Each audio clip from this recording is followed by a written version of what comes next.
Galvoji, darbas gamyboje nuobodus?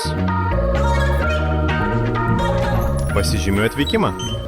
Keliauju į Rūbinę. Darbas pasirūpina patogia apranga. Pradedam. Keliauju į gamybą. Švara čia būtina. Prižiūriu, kad tešla į liniją eitų non-stop. Žiūriu, kad dydis būtų tikslus.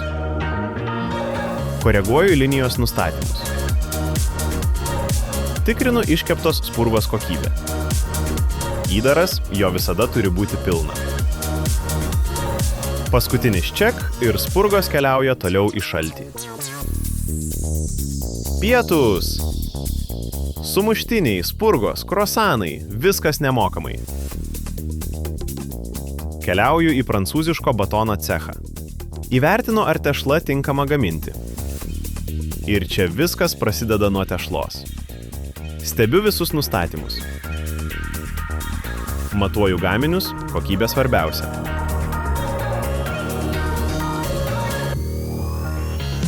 Įjungiu automatinę plovimo sistemą ir įvertinu, ar viskas tinkamai veikia. Dirbu ne vienas, o su gera komanda. Trumpam užsuksime į fasavimą. Pildau dėžes ir tikrinu jų kokybę. Turim pagalbininką, robotą Migelį. Susipažinkite. Perkeliu produkciją į paletavimą.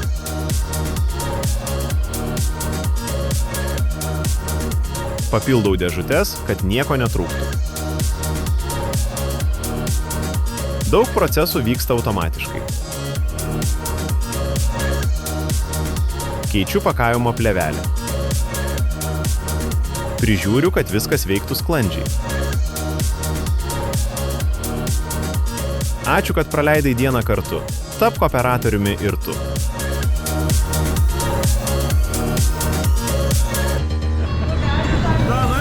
Tai labai atrodo prastai. Kas, pėdakas šitė? Na, kas taip daro darbe, tipo, gerai iškapė.